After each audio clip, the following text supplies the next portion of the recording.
కాంగ్రెస్ అభ్యర్థిని ఓడించడానికి కుట్ర, శ్రీధర్ బాబును డ్యామేజ్ చేయడానికి ఎత్తుగడ, పొన్నంను రంగంలోకి దింపిన సీఎం రేవంత్, హరికృష్ణను బరిలోకి దింపిందే ముఖ్యమంత్రి. సీఎంపై బక్కా జక్సన్ తీవ్ర ఆరోపణలు, పట్టభద్రుల ఎన్నికల్లో మద్దతు ఇవ్వాలని చెప్పేసి వినతి. ఇక చూడండి ఎంత ఉన్నదనంటే వాళ్ళ దాంట్లో వాళ్ళే. పొన్నం ప్రభాకర్ మనిషి ఒక ఆయన ఉంటాడు ఎమ్మెల్సీ ఎన్నికలల్లో, ఆ తర్వాత మంత్రి శ్రీధర్ బాబు మంత్రి ఒక ఆయన ఉంటాడు, ముఖ్యమంత్రి గారు ఎవరికి ఇచ్చేటటువంటి డైరెక్షన్ వాళ్ళకి ఇస్తా ఉంటాడు. ఇది అధికార పార్టీ చేసేటటువంటి వ్యవహారం.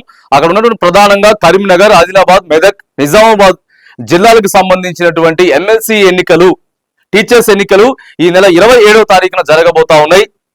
క్లియర్ గా చెప్తా ఉన్నాం, గతంలో గెలిచినటువంటి ఎమ్మెల్సీ చేసింది ఏం లేదు కాబట్టి స్వతంత్ర అభ్యర్థిగా ప్రజల తరపున పోరాడడానికి అటు ఉద్యోగుల పక్షాన నిరుద్యోగుల పక్షాన ప్రతి విషయాన్ని కూడా ప్రభుత్వాన్ని నిలదీసేందుకు బక్కా జక్సన్ పోటీ చేస్తా ఉన్నాడు. బక్కా జక్సన్ ని గెలిపించండి.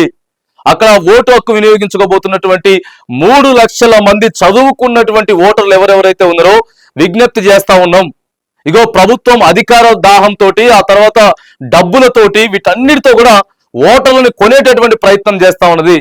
పబ్లిక్ అనే చెప్తా ఉన్నారు, 2000 పెట్టి 3000 పెట్టి మేము ఓట్లు కొనుక్కుంటాం, ఇన్ని కోట్లు పెట్టి మేము సీట్లు తెచ్చుకున్నాం అని చెప్పి సీదా చెప్తా ఉన్నారు. గెలిచిన తర్వాత వాళ్ళు అసలు ప్రశ్నించరు, మాట్లాడని కూడా మాట్లాడరు. ప్రతి విషయాన్ని కూడా ఇగో తను ఎంతో ధైర్యంగా ముందుకెళ్తా ఉన్నాడు. డబ్బు లేదు, ఎలాంటి బలం లేదు, లేకపోయినా కూడా ఇగో కొట్లాడుతున్నటువంటి బక్కా జక్సన్ కి మీరంతా కూడా మద్దతు ఇవ్వాలి. మద్దతు ఇచ్చి ఇగో ఇది నిజమైనటువంటి ఓటింగ్ అంటే ఇది, చదువుకున్న వాళ్ళు ఓట్లేస్తే ఇలాగుంటారు అనేటువంటి ఫలితం అక్కడ ఉన్నటువంటి ఓటర్లంతా కూడా చూపించాలని చెప్పి మనం కోరుతా ఉన్నాం.